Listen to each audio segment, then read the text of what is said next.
ಆತ್ಮೀಯ ವಿದ್ಯಾರ್ಥಿಗಳೇ, ಇಂದು ನಾವು 9ನೇ ತರಗತಿಯ ಜನಪದ ಕಲೆಗಳ ವೈಭವ ಈ ಗದ್ಯದ ಕೊನೆಯ ಭಾಗವಾದಂತಹ ಯಕ್ಷಗಾನವನ್ನು ನೋಡೋಣ. ಈಗಾಗಲೇ ಜನಪದ ಅಂದರೆ, ಜನಪದ ಸಾಹಿತ್ಯ ಅಂದರೆ, ಜನಪದ ಸಾಹಿತ್ಯದ ನಾನಾ ಪ್ರಕಾರಗಳು ಯಾವುವು, ಅದರಲ್ಲೂ ಜನಪದ ಸಾಹಿತ್ಯ ಉಗಮವಾದಂತಹ ಬಗೆ ಇಂದು ಬಾಯಿ ಮಾತಿನ ಮೂಲಕ ನಿಲ್ಲದೆ ಗ್ರಂಥಸ್ಥರೂಪವನ್ನು ಪಡೆದಿರ್ತಕ್ಕಂಥ ಇಂಥ ಸಾಹಿತ್ಯ ಬೆಳೆದು ಬಂದ ಬಗೆಯನ್ನು ಈಗಾಗಲೇ ಸುಮಾರು 2ರಿಂದ 3 ತರಗತಿಗಳಲ್ಲಿ ನಾನು ಸುಧಾರಣವಾಗಿ ವಿವರಿಸಿದ್ದೇನೆ ಮಕ್ಕಳೇ. ಇಂದು ನಾವು ಈ ಯಕ್ಷಗಾನ ಕುರಿತು ಕೆಲವು ವಿಚಾರಗಳನ್ನು ತಿಳಿಯೋಣ. ಅದರಲ್ಲೂ ಯಕ್ಷಗಾನದಲ್ಲಿ ವೇಷ, ಭಾಷೆ, ಹಾಂಗಿಕ ಅಭಿನಯ, ಮೇಲಾಗಿ ಆಯ್ಕೆ ಮಾಡಿಕೊಳ್ತಕ್ಕಂತಹ ಘಟನೆಯ ವಸ್ತು ಎಲ್ಲವೂ ಕೂಡ ಒಂದು ರೀತಿ ವಿಭಿನ್ನವಾಗಿರ್ತಕ್ಕಂತಹ ಒಂದು ಕಲೆ ಈ ಯಕ್ಷಗಾನ. ಕಾರಣ ಏನಪ್ಪ ಅಂದರೆ, ಇಲ್ಲಿ ಸ್ತ್ರೀ ಪಾತ್ರಗಳನ್ನು ಕೂಡ ಪುರುಷನೇ ಅಭಿನಯಿಸ್ತಾರೆ. ಸ್ತ್ರೀ ಪಾತ್ರಗಳನ್ನು ಪುರುಷನೇ ಅಭಿನಯಿಸ್ತಾರೆ. ಅಲ್ಲದೆ ಆ ಯಕ್ಷಗಾನದ ಕಥಾ ವಸ್ತುಗಳೆಲ್ಲವೂ ಕೂಡ ರಾಮಾಯಣ ಮಹಾಭಾರತವನ್ನು ಆಧರಿಸಿದಂತಹ ಕಥೆಗಳು, ಪೌರಾಣಿಕ ಪಾತ್ರಗಳು. ಜೊತೆಗೆ ಕೆಲವು ಪವಾಡ ಪುರುಷರ ಕಥೆಗಳನ್ನೂ ಕೂಡ ಈ ಯಕ್ಷಗಾನದಲ್ಲಿ ಕಥಾವಸ್ತುವಾಗಿ ಬಳಕೆ ಮಾಡಿಕೊಳ್ಳಲಾಗಿದೆ. ಮಕ್ಕಳೇ, ಇದು ಇಡೀ ಕರ್ನಾಟಕದಾದ್ಯಂತ ಕಂಡು ಬರತಕ್ಕಂತಹ ಜನಪದ ಕಲೆಯಲ್ಲ. ಈ ಯಕ್ಷಗಾನವನ್ನು ನಾನು ನಿಮ್ಮ ಮುಂದೆ ಒಂದು ಟಿವಿ ಪರದೆ ಮೇಲೋ ಒಂದು ಬೆಳ್ಳಿ ತಲೆ ಮೇಲೋ ತೋರಿಸಿದ್ರೆ ನಿಮಗೆ ಅದರಲ್ಲಿ ಆಸಕ್ತಿ ಉಂಟಲ್ಲ. ಕಾರಣ ಅದರ ಆಳ ಅರಿವನ್ನು ನೀವು ತಿಳಿದಿಲ್ಲ. ಇದೇ ಯಕ್ಷಗಾನವನ್ನು ಘಟ್ಟದ ಕೆಳಗೆ ಅಂದರೆ ಕರಾವಳಿಯ ಭಾಗದಲ್ಲಿ ನಾವು ನೋಡಕ್ಕೆ ಹೊರಟ್ರೆ, ಸ್ವಲ್ಪ ಮಲೆನಾಡು ಉಳಿದಂತೆ ಕರಾವಳಿ ಈ ಭಾಗದಲ್ಲಿ ಯಕ್ಷಗಾನದ ಬಗ್ಗೆ ಕೇಳಕೊಟ್ರೆ ಅವರು ತುಂಬ ಅಭಿಮಾನದಿಂದ ಆ ಕಲೆಯ ಬಗ್ಗೆ ಗೌರವವನ್ನು ಸೂಚಿಸ್ತಾರೆ. ಜೊತೆಗೆ ಅಷ್ಟೇ ನವರಸಗಳನ್ನು ತುಂಬಿರ್ತಕ್ಕಂಥ ಕಲೆನ ಆಸ್ವಾದಿಸ್ತಾರೆ. ಹಾಗೆ ಇದೊಂದು ರೀತಿ ಕರಾವಳಿ ಪ್ರಾಂತ್ಯದ ಪ್ರಧಾನವಾದಂತಹ ಜನಪದ ಕಲೆ ಎಂದರೂ ಕೂಡ ತಪ್ಪಾಗಲಾರದು. ಕರಾವಳಿ ಪ್ರಾಂತ್ಯದ ಪ್ರಧಾನವಾದಂತಹ ಜನಪದ ಕಲೆ. ಹಿಂದೆ ಇದಕ್ಕೆ ಅಷ್ಟಶಾಸ್ತ್ರೀಯ ಸ್ಥಾನಮಾನ ಸಿಕ್ಕಿರಲಿಲ್ಲ. ನಮಗೆ ಕೇವಲ ದೇಶಿ ಸೊಗಡಿನಲ್ಲೇ ಯಕ್ಷಗಾನವನ್ನು ನೋಡ್ಬೋದಾಯಿತು. ಏನು ಸರ್ ಅಂದರೆ ದೇಶಿ ಸೊಗಡು ಅಂದರೆ ಅದಕ್ಕೆ ಒಂದು ರೀತಿ ಕ್ಲಾಸಿಕಲ್ ಟಚ್, ಶಾಸ್ತ್ರೀಯ ಒಂದು ಸ್ಥಾನವನ್ನು ಸಿಕ್ಕಿರಲಿಲ್ಲ. ಯಾವುದೋ ಒಂದು ಏನೋ ನಡೀತಿದೆ ಅನ್ನೋ ಒಂದು ರೀತಿಯಲ್ಲಿ ಅದನ್ನು ಕಾಣಲಾಗ್ತಿತ್ತು. ಆದರೆ ಇದಾಗಲ್ಲ. ಈ ವಿಶ್ವದಾದ್ಯಂತ ಯಕ್ಷಗಾನಕ್ಕೆ ಅದರದೇ ಆಗಿರ್ತಕ್ಕಂತಹ ಮಹತ್ವತೆ ಇದೆ, ಅದರದೇ ಆಗಿರ್ತಕ್ಕಂಥ ಪ್ರಾಧಾನ್ಯತೆ ಇದೆ. ಹಾಗಾಗಿ ಇಂದು ಯಕ್ಷಗಾನ ಕೇವಲ ದೇಸಿ ಕಲೆಯಾಗಿ ಬರುವುದಿಲ್ಲ, ಅದು ಶಾಸ್ತ್ರೀಯ ಕಲೆಯಾಗಿ ಕೂಡ ಮಾರ್ಪಟ್ಟಿದೆ. ಶಿಷ್ಟತೆಯ ಒಂದು ಚೌಕಟ್ಟಿನಲ್ಲಿ ಇವತ್ತು ತನ್ನನ್ನು ತಾನು ಗುರುತಿಸ್ಕೊಳ್ತಕ್ಕಂಥ ಪ್ರಯತ್ನವನ್ನು ಯಕ್ಷಗಾನ ಮಾಡಿದೆ. ಮಕ್ಕಳೇ, ಪಾಠಭಾಗಕ್ಕೆ ಹೋಗೋಣ. ಅದಕ್ಕೂ ಮುಂಚೆ ಸರಳವಾಗಿರತಕ್ಕಂಥ ಒಂದು ಯಕ್ಷಗಾನ ಕುರಿತು 2 ಮಾತುಗಳನ್ನು ಹೇಳ್ತಾ ನಾನು ಮುಂದೆ ಹೋಗ್ತೀನಿ. ಯಕ್ಷಗಾನ ಬಡಗುತಿಟ್ಟು, ತೆಂಕುತಿಟ್ಟು, ಬಡಬಡತಿಟ್ಟು ಅಂತಕ್ಕಂಥ 3 ವಿಧಿಗಳು ಬರ್ತವೆ. ಅಲ್ಲದೆ ಪಾತ್ರಧಾರಿ ಸೀಮಿತವಾಗಿರ್ತಾನೆ.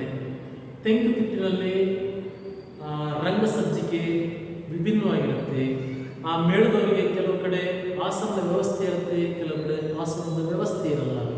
ಅದು ಒಂದು ರೀತಿ ತೆಂಕುತಿಟ್ಟು ಮತ್ತು ಬಡಗುತಿಟ್ಟಿನಲ್ಲಿ ಬರ್ತಕ್ಕಂಥ ವ್ಯತ್ಯಾಸ. ಅಷ್ಟೇ ಅಲ್ಲದೆ ರಾಕ್ಷಸಿ ಪಾತ್ರಗಳು ಕೂಡ ಬಹಳ ವೈಭವದಿಂದ ಭಯಾನಕ ರಸವನ್ನು ಸೂಚಿಸುವಂತೆ ರಂಗಭೂಮಿಗೆ ಪ್ರವೇಶ ಮಾಡ್ತಾರೆ. ಅದರಲ್ಲೂ ರಾಕ್ಷಸ ಪಾತ್ರಗಳು ತುಂಬ ಜನರ ಮೊತ್ತದಿಂದ ಪ್ರವೇಶವನ್ನು ಪಡ್ಕೊಳ್ತವು. ಆ ನಡುರಾತ್ರಿಯಲ್ಲಿ ರಾಕ್ಷಸನ ಪ್ರವೇಶ ಎರಡು ದೀವಿಟಿಗಳ ನಡುವೆ ಬರ್ತಕ್ಕಂಥ ವೈಭವ ನೋಡಿದ್ರೆ ಭಯ ಆಗುತ್ತೆ. ಎಂಥ ನಿದ್ದೆಯಲ್ಲಿದ್ದರೂ ಕೂಡ ಆ ಒಂದು ಆರ್ಭಟಕ್ಕೆ ಎದ್ದೇಳಲೇಬೇಕು. ಆ ದೀವಟಿಗಳಿಗೆ ಎರಚಿರ್ತಕ್ಕಂಥ ರಾಳಿನಿಂದ ಬೆಂಕಿ ಒಗೆಯಾಡ್ತಾ ಇರುತ್ತೆ, ಬೆಂಕಿ ತನ್ನ ಕೆನ್ನಾಲಿಗೆಯನ್ನು ಚಾಚ್ತಾ ಇರುತ್ತೆ. ಆಗ ಆ ರೌದ್ರಾವತಾರ ನೋಡದೇ ಒಂದು ಭಯಾನಕ. ಹಾಗೆ ಜನರ ಮಧ್ಯದಿಂದ, ಪ್ರೇಕ್ಷಕರ ಮಧ್ಯದಿಂದ ರಂಗವನ್ನು ಪ್ರವೇಶ ಮಾಡುತ್ತವೆ ರಾಕ್ಷಸಿ ಪಾತ್ರ.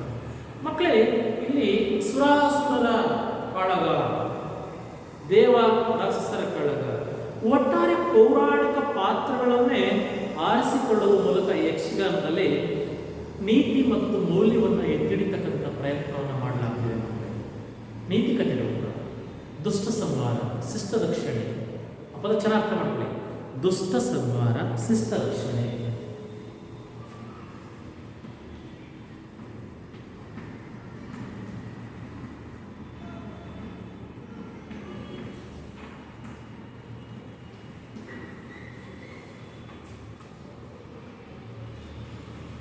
ಮಕ್ಕಳೇ,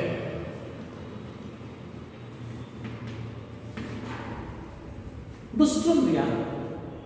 ದುಷ್ಟ, ಕೆಟ್ಟವ, ರಾಕ್ಷಸ, ದೆವ್ವ ಅನ್ನೋ ಅರ್ಥದಲ್ಲಿ ಕರೆಯುವುದು.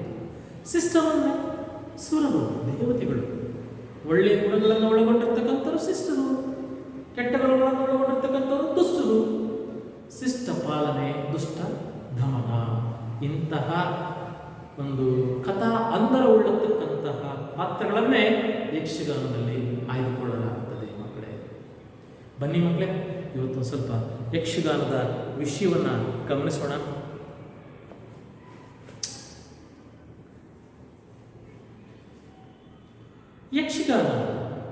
ಯಕ್ಷಗಾನ ನೃತ್ಯ ಪ್ರಧಾನ ಕಲೆ, ಅದರಲ್ಲಿ ಅನುಮಾನವೇ ಇಲ್ಲ. ನೃತ್ಯವಿಲ್ಲದೆ ಯಕ್ಷಗಾನವಿಲ್ಲ, ನೃತ್ಯವಿಲ್ಲದೆ ಯಕ್ಷಗಾನವಿಲ್ಲ.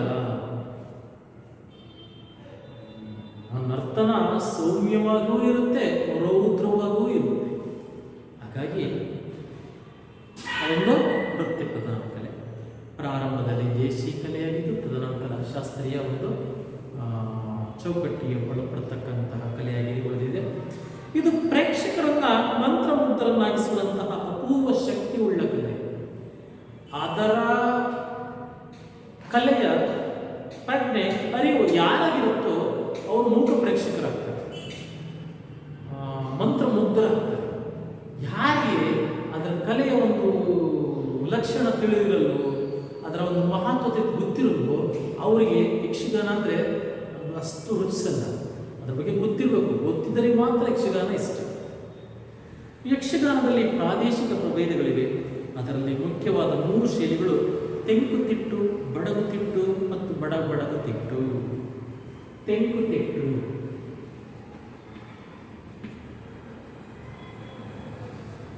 ಬಡಗುತಿಟ್ಟು, ಬಡಬಡಗುತಿಟ್ಟು. ತೆಂಕಾಲ ದಕ್ಷಿಣ, ಬಡಗನ ಉತ್ತರ. ಇನ್ನೊಂದು ಗೊತ್ತಿಲ್ಲ, ಬಡಬಡಗುತಿಟ್ಟು ಅಂದ್ರೆ. ಯಕ್ಷಗಾನಕ್ಕೆ ದಶಾವತಾರ, ಬಯಲಾಟ, ಭಾಗವತರಾಟ. ದಶಾವತಾರ, ಬಯಲಾಟ, ಭಾಗವತರಾಟ. ಬಯಲಾಟ, ದಶಾವತಾರ, ಭಾಗವತರಾಟ.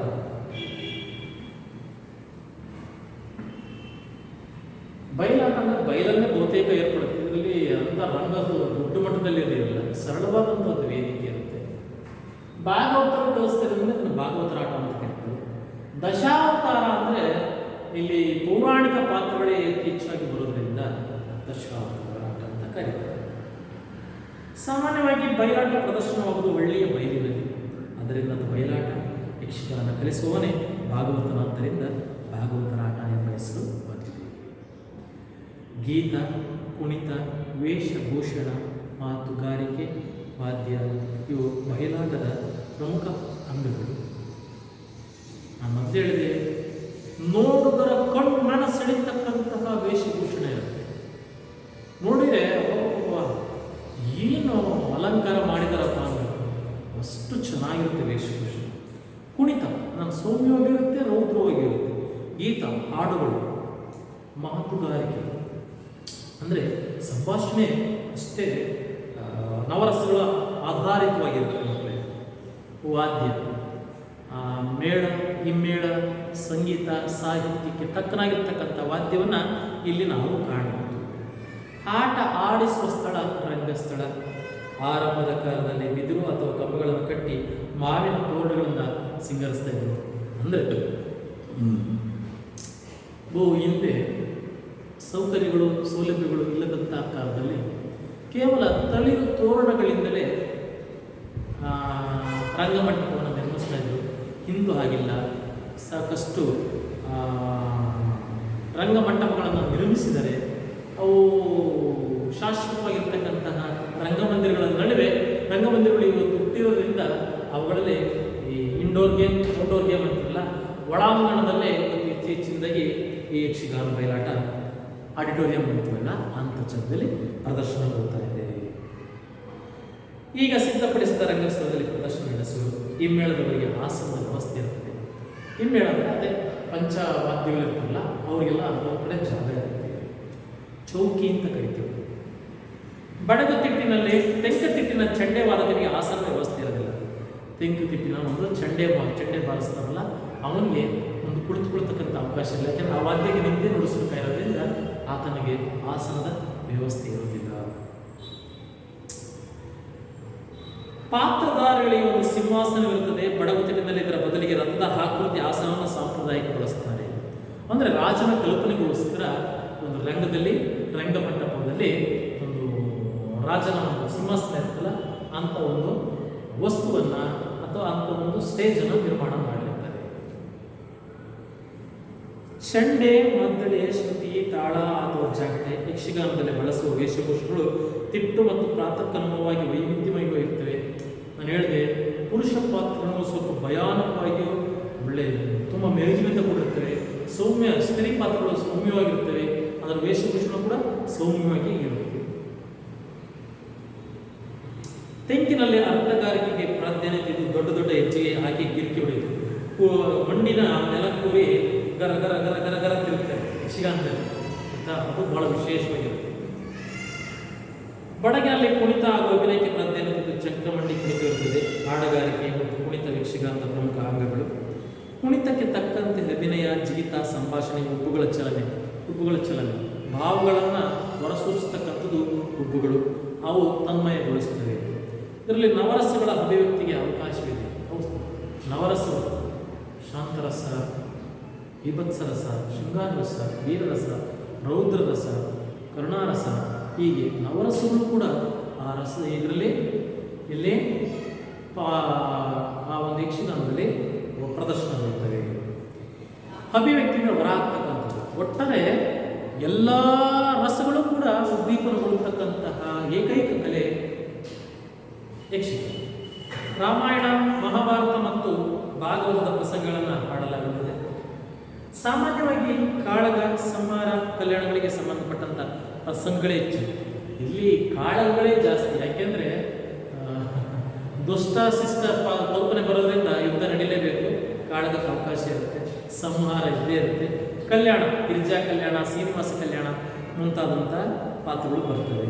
ಕಾಳಗವಿಲ್ಲದೆ ಯಕ್ಷಗಾನವಾಗಲಿ ಬಯಲಾಟವಾಗಲಿ ಸಾಧ್ಯವೇ ಇಲ್ಲ. ಒಟ್ಟಾರೆ ಯಕ್ಷಗಾನದ ಅವಿಭಾಜ್ಯ ಅಂಗ ಕಾಳಗ. ಕಾಳಗ ಅಂದರೆ ಸಮರ, ಯುದ್ಧ. ರಂಗಸ್ಥಳದ ಸಮೀಪವಿರುವ ನೇಪಥ್ಯವೇ ಚೌಕಿ. ನೇಪಥ್ಯ ಅಂದರೆ ಪಕ್ಕದ ಜಾಗ, ಚೌಕಿ ಅಥವಾ ಬಣ್ಣದ ಮನೆ. ಪ್ರಸಾದನ ಅಂತ ಕೇಳಿ, ಪ್ರಸಾದನ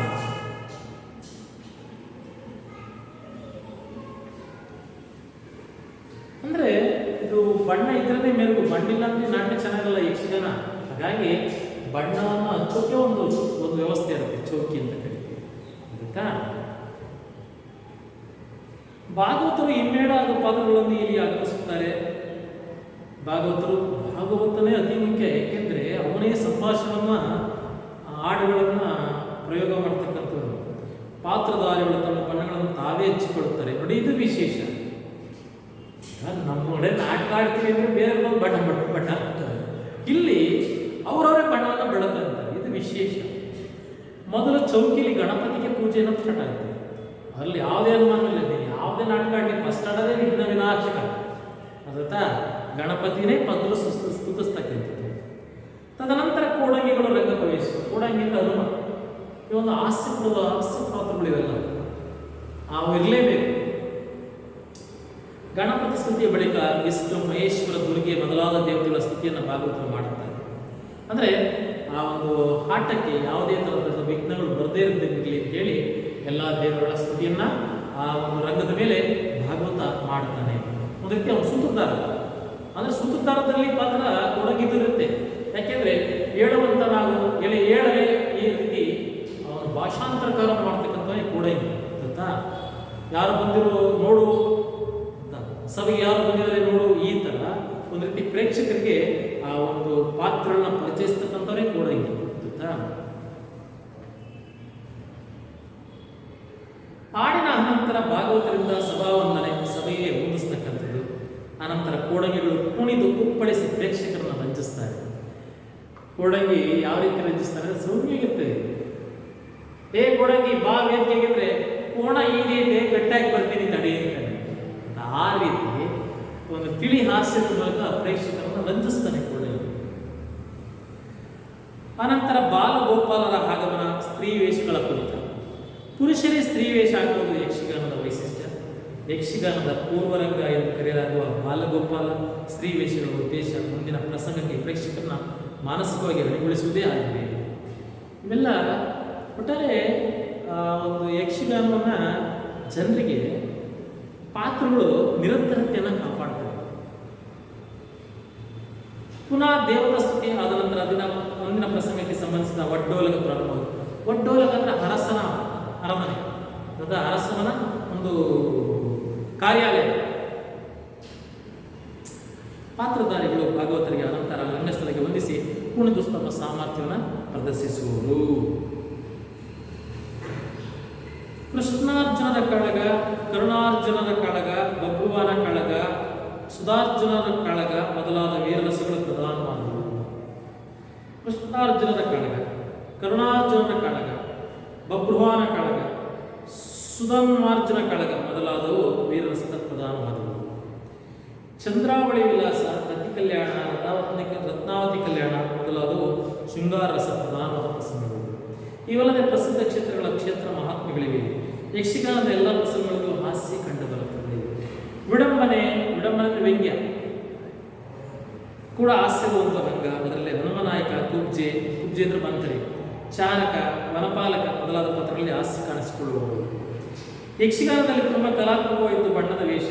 ಇಂಥ ಬೃಹತ್ ವೇಷಗಳು ಸಾಮಾನ್ಯವಾಗಿ ಬರುವುದು ನಡುರಾತ್ರಿಯಲ್ಲಿ. ಆಗಲೇ ಹೇಳಿ, ನಡುರಾತ್ರಿಯಲ್ಲಿ ರಾಕ್ಷಸಗಳ ಪ್ರವೇಶ ಆಗ್ತದೆ. ರಾಕ್ಷಸ ವೇಷಗಳು ಒಮ್ಮೊಮ್ಮೆ ಪ್ರೇಕ್ಷಕರ ಮಧ್ಯದಿಂದ ರಂಗ ಪ್ರವೇಶಿಸುವುದುಂಟು. ಈ ಪಾತ್ರ ಪ್ರವೇಶಿಸುವಾಗ ಎರಡು ಬದಿಗೆ ದೀವಟಿಗೆ ಅಂದರೆ ಗೊತ್ತಿಲ್ಲ, ಪಂಜು ದೀವಟಿಗಳನ್ನು ಹಿಡಿದು ರಾಳದ ಪುಡಿಯನ್ನು ಎರಚಿ ಜ್ವಾಲೆ ಎಬ್ಬಿಸಿ ಭಯಾನಕ ವಾತಾವರಣ ಸೃಷ್ಟಿಸುತ್ತಾರೆ. ಚಂಡೆಯ ಬಡಿತ, ರಾಕ್ಷಸರ ಕೂಗು ಅರಣ್ಯದಲ್ಲಿರ್ತಕ್ಕಂಥ ಪ್ರೇಕ್ಷಕರನ್ನು ಬಡಿದೆಬ್ಬಿಸುತ್ತದೆ. ಪ್ರಧಾನ ಪಾತ್ರಗಳು ಭಾಗವತರ ಮೂಲಕ ತಮ್ಮ ಪರಿಚಯವನ್ನು ಮಾಡಿಕೊಡುತ್ತವೆ. ಯಕ್ಷಗಾನ ಜನರಲ್ಲಿ ಧಾರ್ಮಿಕ ಮತ್ತು ನೀತಿ ಪ್ರಜ್ಞೆಗಳು ಬೆಳೆಸಲು ಸಹಕಾರಿಯಾಗಿದೆ. ಯಕ್ಷಗಾನ ಪ್ರಸಂಗ ರಚಿಸಿದವರು ದುಷ್ಟ ನಿಗ್ರಹ, ಶಿಷ್ಟ ಪರಿಪಾಲನೆ ತತ್ವಗಳನ್ನು ಪ್ರಸಂಗದಲ್ಲಿ ಅಳವಡಿಸ್ತಾರೆ. ಮಕ್ಕಳೇ, ಪುಸ್ತಕವನ್ನು ಬಿಟ್ಟು ಹೇಳಕ್ಕೆ ಬರೋದೇ ಇಲ್ಲ. ಹಾಗಾಗಿ ಪುಸ್ತಕ ಇಟ್ಕೊಂಡೆ ಹೇಳಿದ್ದೀನಿ. ನನಗೆ ಯಕ್ಷಗಾನ ಬಗ್ಗೆ ನನ್ನ ಮಾತನ್ನು 4 ಮಾತಲ್ಲಿ ಹೇಳಬೇಕು ಅಂದರೆ, ಇದೊಂದು ರೀತಿ ಗಂಡು ಕಲೆ. ಇದು ಹೆಣ್ಣು ಮಕ್ಕಳು ಅವಕಾಶವಿಲ್ಲ. ಆದರೆ ಹೆಣ್ಣು ಮಕ್ಕಳು ಈ ರೀತಿ ಅಷ್ಟು ಮಣಬಾರದ ವೇಷವನ್ನು ಧರಿಸಿಕೊಂಡು ಅಭಿನಯಿಸೋದು ತುಂಬಾನೇ ಕಷ್ಟ. 20-30 kg ಇರತಕ್ಕಂಥ ಭಾರದ ವೇಷಭೂಷಣವನ್ನು ಧರಿಸಿ ರಂಗದ ಮೇಲೆ ನರ್ತಿಸ್ತಕ್ಕಂಥದ್ದು ಸಾಮಾನ್ಯ ಸಂಗತಿ. ಜೊತೆಗೆ ಆ ಯಕ್ಷಗಾನವನ್ನು ಅಭಿನಯಿಸ್ತಕ್ಕಂಥ ಶಕ್ತಿ ಇರಬೇಕು, ಶಾರೀರವೂ ಇರಬೇಕು. ಶಾರೀರ ಗೊತ್ತಾ? ಧ್ವನಿ, ಅವನ ರಾಗವೂ ಕೂಡ ಅಷ್ಟೇ ಗಟ್ಟಿಯಾಗಿರಬೇಕು, ಸಶಕ್ತವಾಗಿರಬೇಕು. ಆಗ ಮಾತ್ರ ಸಾಧ್ಯ ಅವನ ಯಕ್ಷಗಾನದಲ್ಲಿ ಅಭಿನಯಿಸಕ್ಕೆ. ಮೇಲಾಗಿ ಯಕ್ಷಗಾನದಲ್ಲಿ ಅಭಿನಯಿಸ್ತಿದ್ದಾನೆ ಅಂದರೆ ಅವನಲ್ಲಿ ಒಂದು ಪೌರಾಣಿಕ ಕಲ್ಪನೆಯೂ ಕೂಡ ಇರಬೇಕು. ನಾನೊಬ್ಬ ದುರ್ಯೋಧನ, ನಾನೊಬ್ಬ ಅರ್ಜುನ, ನಾನೊಬ್ಬ ಕರ್ಣ ಅನ್ನೋದ ಆ ಒಂದು ಟಿವಿ ಅವನಲ್ಲಿ ಇರಬೇಕು, ಆ ಒಂದು ಗಾಂಭೀರ್ಯ ಅವನಲ್ಲಿರಬೇಕು. ಆಗ ಮಾತ್ರ ಆ ಒಂದು ಜಾಣತನದ ಪ್ರೇಕ್ಷಕರನ್ನ ಮುಟ್ಟೋಕೆ ಸಾಧ್ಯ. ಯಾಕೆ ಅಂದರೆ ಅವರ ಉಬ್ಬು ಚಲನೆಯಲ್ಲಿ ಭಾವನೆಯ ಅಭಿವ್ಯಕ್ತಿ, ಆ ನವರಸಗಳ ಅಭಿವ್ಯಕ್ತಿ ಸಾಗ್ತಾ ಇರುತ್ತೆ. ಆಗ ಕುಳಿತಿರ್ತಕ್ಕಂಥ ಪ್ರೇಕ್ಷಕ ತಪ್ಪು ಉಪ್ಪುಗಳನ್ನು ನೋಡ್ತಾ ಇರ್ತಾನೆ. ಹಾಗಾಗಿ ಯಕ್ಷಗಾನದಲ್ಲಿ ಯಾರಿಗೆ ಅದರ ಪೂರ್ಣ ಪ್ರಜ್ಞೆ ಇರುತ್ತೋ ಅವನು ಮಾತ್ರ ಅಭಿನಯಿಸಕ್ಕೆ ಸಾಧ್ಯ. ಭಾಗವತ ಸಹಾಯಕನಾಗಿ ನಿಲ್ಬೋದು, ಆದರೆ ನಿನಗೆ ಅದರ ಬಗ್ಗೆ ಗೊತ್ತಿರಬೇಕು, ಗೊತ್ತಿದ್ರೆ ಮಾತ್ರ ಸಾಧ್ಯ. ಮೇಲಾಗಿ ಅದರ ಪಾತ್ರಗಳ ಆಯ್ಕೆಯೂ ಕೂಡ ಹಾಗೆ ಇದೆ, ಕಥಾವಸ್ತುವಿನ ಆಯ್ಕೆಯೂ ಕೂಡ ಹಾಗೆ ಇದೆ. ಕಾಳಗದ ಮೂಲಕ ನೀತಿಯನ್ನು ಎತ್ತಿಡಿತಕ್ಕಂಥ ಪ್ರಯತ್ನ, ಅನೀತಿಯನ್ನು ತುಳಿತಕ್ಕಂಥ ಪ್ರಯತ್ನ. ಒಟ್ಟಾರೆ ರಾಮ, ರಾವಣ, ಮಹಾಭಾರತ, ದುರ್ಯೋಧನ, ಅರ್ಜುನ, ಭೀಮ, ಕರ್ಣ ಇವರ ಪಾತ್ರಗಳ ಮೂಲಕ ಒಂದು ರೀತಿ ಮೌಲ್ಯವನ್ನು, ಸಾಹಸವನ್ನು, ಶೌರ್ಯವನ್ನು ಪ್ರಕಟಿಸ್ತಕ್ಕಂತಹ ಕಲೆಯಾಗಿ ಯಕ್ಷಗಾನವನ್ನು ನಾವಿಂದು ನೋಡ್ಬೋದು. ಒಟ್ಟಾರೆ ಇಷ್ಟು ನಮ್ಮ ಪಾಠಭಾಗ. ಈ ಪಾಠಭಾಗದಲ್ಲಿ ನಾವು ತೆಂಕತಿಟ್ಟು, ಬಡಗುತಿಟ್ಟು, ಬಡಗಡಗುತಿಟ್ಟು ಇದು ಗಮನಿಸ್ಕೊಳ್ಳಿ. ಇನ್ನು ಯಕ್ಷಗಾನವಿರ್ತಕ್ಕಂಥ ಮತ್ತೆ ಹೆಸರುಗಳು ಬಯಲಾಟ, ದಶಾವತಾರ, ಅಷ್ಟಲ್ಲದೆ ಭಾಗವತ ಆಟ ಅಂತೇಳಿ ಇದನ್ನು ಕರೀತಾರೆ. ಈಗ ಇದಕ್ಕೆ ಪ್ರಶ್ನೆಗಳನ್ನು ಗುರ್ತಾಕೊಳ್ಳಿ ಮಕ್ಕಳೇ. ಯಾಕೆ ಯಕ್ಷಗಾನ ಸಂಬಂಧಪಟ್ಟಂಥ ಒಂದು ಪ್ರಶ್ನೆನ ಗುರ್ತಾಕೊಳ್ಳಿ. ಯಕ್ಷಗಾನದ ವೈಶಿಷ್ಟ್ಯ ಹಾಗೂ ಪೂರ್ವರಂಗದ ಉದ್ದೇಶವೇನು? ಇದು 8 ಮತ್ತು 10 ವಾಕ್ಯಗಳಲ್ಲಿ ಕಂಡುಬರ್ತಕ್ಕಂಥದ್ದು ಪ್ರಶ್ನೆ. ಇದನ್ನು ಆಯ್ಕೆ ಮಾಡ್ಕೊಳ್ಳಿ. ಯಕ್ಷಗಾನದ ವೈಶಿಷ್ಟ್ಯ ಹಾಗೂ ಪೂರ್ವರಂಗದ ಉದ್ದೇಶವೇನು ಅದನ್ನು ನೀವು ಮನಗೆಲಿಸ್ಕಾಕೊಳ್ಳಿ. ಈಗ ಉಳಿದಿರ್ತಕ್ಕಂಥ ಸಮಯದಲ್ಲಿ ನಾವು ಒಂದು ಸಣ್ಣ ವ್ಯಾಕರಣಾಂಶವನ್ನು ಗಮನಿಸೋಣ. ಯಾವ ಸರ್ ವ್ಯಾಕರಣಾಂಶ?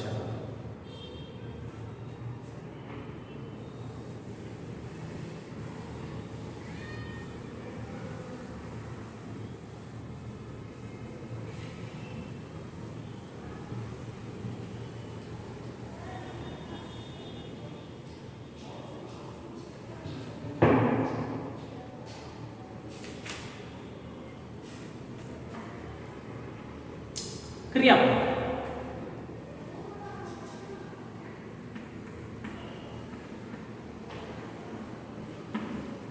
ಏನ್ ಸರ್ ಕ್ರಿಯಾಪದ ಅಂದ್ರೆ? ಕ್ರಿಯೆಯನ್ನ ಸೂಚಿಸುವ ಪದಗಳೇ ಕ್ರಿಯಾಪದ. ಕ್ರಿಯಾ ಅರ್ಥವನ್ನ ಪೂರ್ಣಗೊಳಿಸ್ತಕ್ಕಂಥದ್ದೇ ಕ್ರಿಯಾಪದ. ಕ್ರಿಯೆಯನ್ನು ಪೂರ್ಣಗೊಳಿಸ್ತಕ್ಕಂಥ ಅಂತ ಪದಗಳಿಗೆ ನಾವು ಕ್ರಿಯಾಪದ ಅಂತೀವಿ. ಕ್ರಿಯಾಪದದ ಮೂಲ ರೂಪ ಧಾತು. ಕ್ರಿಯಾಪದದ ಮೂಲ ರೂಪ ಧಾತು.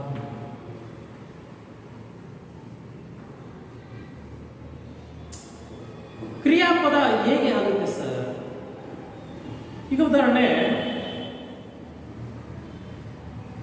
ಅವನು ಪಾಠವನ್ನು ಓದಿದನು.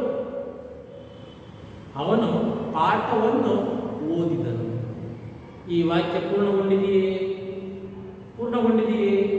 ಆ ರೀತಿ ಕೆಲವು ಕರ್ಮಪದವನ್ನು ಬಯಸ್ತವೆ, ಕೆಲವು ಕರ್ಮಪದವನ್ನು ಬಯಸಲ್ಲ. ಅದನ್ನು ಮುಂದೆ ಹೇಳ್ತೀನಿ. ಈಗ ಒಂದು ಕ್ರಿಯೆ ನಡೆದಿರ್ತಕ್ಕಂತಹ ಸನ್ನಿವೇಶವನ್ನು ಸಂಪೂರ್ಣವಾಗಿ, ಪರಿಪೂರ್ಣವಾಗಿ ಯಾವ ವಾಕ್ಯ ಪರಿಪೂರ್ಣಗೊಳಿಸುತ್ತೋ ಅಂಥದ್ದು ಮಾತ್ರ ನಾವು ಕ್ರಿಯಾಪದ. ಕ್ರಿಯಾರ್ಥವನ್ನ ಹೊಂದಿರದೆ, ಅಂದರೆ ಕ್ರಿಯಾರ್ಥವನ್ನು ಹೊಂದಿ ಪ್ರತ್ಯಯವನ್ನು ಹೊಂದಿರದೇ ಇರತಕ್ಕಂಥವನ್ನ ಕ್ರಿಯಾ ಪ್ರಕೃತಿ ಅಂತ ಕರೀತಾರೆ. ಕ್ರಿಯಾ ಪ್ರಕೃತಿ.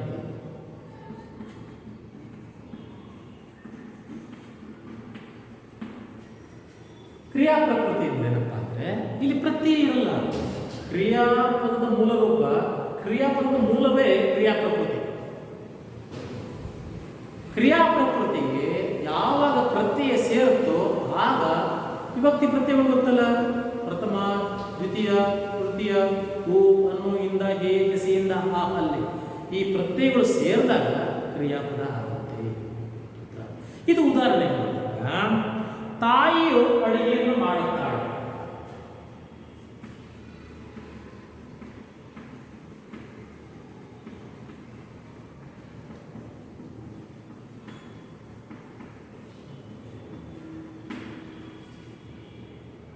ತಂದೆಯು ಕೆಲಸವನ್ನು ಮಾಡಿದನು.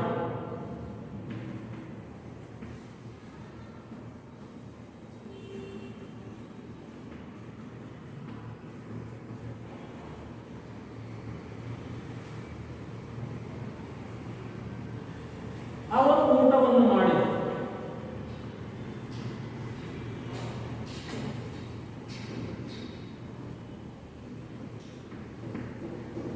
ದೇವರು ಅವನಿಗೆ ಒಳ್ಳೆಯದು ಮಾಡಲು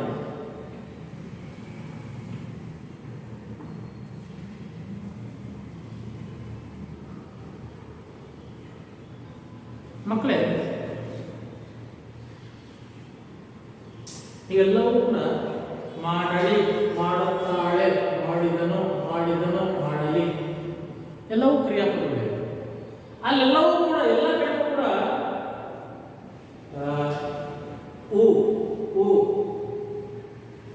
ಅರ್ಥ ಎಲ್ಲವೂ ಕೂಡ ಏನೋ ಭಕ್ತಿ ಭಕ್ತಿಗಳು.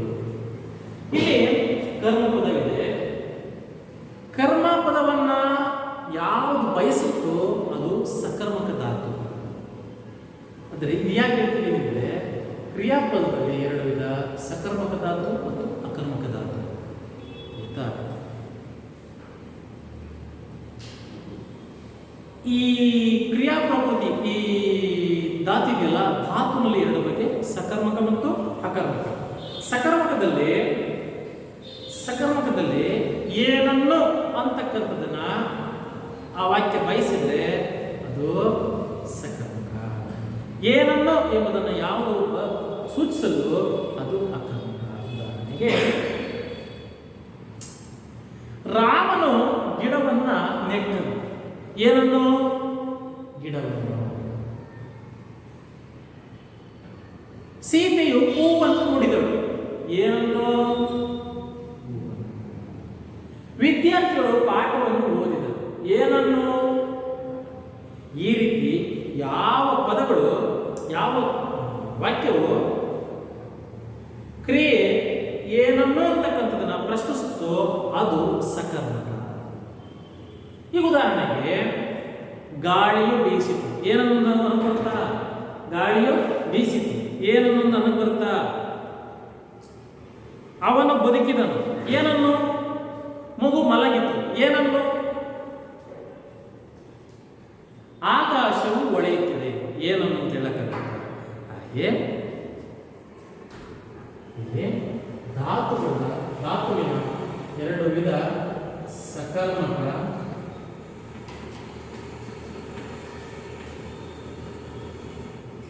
ಅಕರ್ಮಕ. ಈ ಸಕರ್ಮಕದಲ್ಲಿ ಏನನ್ನು ಅನ್ನತಕ್ಕಂಥದ್ದು ಕಂಡು ಬರುತ್ತೆ. ಇಲ್ಲಿ ಅದಕ್ಕೆ ಅವಕಾಶ ಇಲ್ಲ. ಇವು ಉದಾಹರಣೆಗೆ, ವಿದ್ಯಾರ್ಥಿಯು ಪಾಠವನ್ನ ಓದಿದನು, ಅಪ್ಪನು ಕೆಲಸವನ್ನು ಮಾಡಿದನು ಎಂದು ಹೇಳುತ್ತೀವಿ. ಆಕಾಶವು ಹೊಳೆಯುತ್ತಿದೆ. ಏನನ್ನು ತಿಳಕ್ ಬರುತ್ತಾ? ಅವು ಅಕರ್ಮಕ. ಏನನ್ನು ಅಂತಕ್ಕಂಥದ್ದು ಕರ್ಮಪದ ಎಲ್ಲಿರುತ್ತೋ ಅದು ಸಕರ್ಮಕ. ಉದಾಹರಣೆಗೆ, ಇಂಥ ಒಂದು ಪದಗಳನ್ನ, ವಾಕ್ಯಗಳನ್ನ ನೀವು ಪಟ್ಟಿ ಮಾಡ್ತಾ ಹೋಗಿ. ಸಕರ್ಮಕಕ್ಕೆ ವಸ್ತು ಪದಗಳನ್ನು ಪಟ್ಟಿ ಮಾಡ್ತಾ ಹೋಗಿ, ಅಕರ್ಮಕ್ಕೆ ವಸ್ತು ಪದಗಳನ್ನ, ವಾಕ್ಯಗಳನ್ನ ಪಟ್ಟಿ ಮಾಡ್ತಾ ಹೋಗಿ. ಈ ತರದಲ್ಲಿ ನಾವೇನೇನು ತಿಳ್ಕೋಬಹುದು? ಕ್ರಿಯಾಪದದಲ್ಲಿ ವಾಕ್ಯವನ್ನ ಅರ್ಥೈಸ್ತಕ್ಕಂತಹ ಪದವೇ ಕ್ರಿಯಾಪದ. ಕ್ರಿಯಾಪದದ ಮೂಲ ರೂಪವೇ ಕ್ರಿಯಾಪ್ರಕೃತಿ. ಕ್ರಿಯಾಪದ ಪ್ರಕೃತಿನೇ ಧಾತು. ಧಾತುನಲ್ಲಿ ಎರಡು ವಿಧ, ಸಕರ್ಮಕ, ಅಕರ್ಮಕ. ಸಕರ್ಮಕ ಅಂದರೆ ಕರ್ಮಪದವನ್ನ ಬಯಸುತ್ತವೆ. ಅಂದ್ರೆ ಏನನ್ನು ಅಂತಕ್ಕಂಥದನ್ನ ಪ್ರಶ್ನಿಸಿದಾಗ ಗೊತ್ತಾಗುತ್ತೆ. ಏನನ್ನು? ಊಟವನ್ನು, ಓದನ್ನು, ಪಾಠವನ್ನು, ಇವು ಸಿಗ್ತವೆ. ಏನನ್ನು ಬಯಸದೇ ಇರ್ತಕ್ಕಂಥವು ಅಕರ್ಮಕ ಧಾತು. ಅಕರ್ಮಕ ಧಾತು. ನನಗೆ ಹೇಳಿಲ್ಲ, ಆಕಾಶ ಹೊಳೆಯುತ್ತದೆ. ಏನನ್ನು ತಿಳಕ್ ಬರುತ್ತಾ? ಕೂಸು ಮಲಗಿತು. ಏನನ್ನು ತಿಳಕ್ ಬರುತ್ತಾ? ಮಲಗಿತು ನ ಕ್ರಿಯಾ ಪದವಿದೆ. ಏನನ್ನು ಅಂತ ಹೇಳಕ್ ಬರುತ್ತಾ? ಅವನು ಬದುಕಿದನು. ಏನನ್ನು? ಅಲ್ಲ. ಕಿರಣನು ಹಾಡನ್ನು ಹೇಳಿದನು. ಏನನ್ನು? ಹಾಡನ್ನು ಹೇಳ್ಬೋದಲ್ವಾ? ಹಾಡನ್ನು ಕೇಳುವುದಲ್ವ. ಮೂರು ಏನೋ ಆಟವನ್ನು ಆಡಿದರು. ಏನನ್ನು? ಆಟವನ್ನು. ಅದು ಮಲಗಿತು. ಏನನ್ನು? ಅದು ಹಾಡಿತು. ಏನನ್ನು? ಅಲ್ವಾ? ಹೀಗೆ ಏನನ್ನು ಬಯಸ್ತಕ್ಕಂತಹ ಪ್ರತ್ಯಯ ಧಾತು ಸಕರ್ಮಕ, ಏನನ್ನು ಬಯಸ್ತಿರ್ತಕ್ಕಂಥ ಪ್ರತ್ಯಯ ಅಕರ್ಮಕ. ಅರ್ಥ ಆಗ್ತಿದೆಯೇ? ಬರ್ಕೊಳ್ಳಿ. ನೀವು ರೂಪಾಟದಲ್ಲಿ ಯಕ್ಷಗಾನದ ಒಂದು ಪ್ರಶ್ನೆ ಹಾಕೊಂಡಿದ್ದೀರಿ.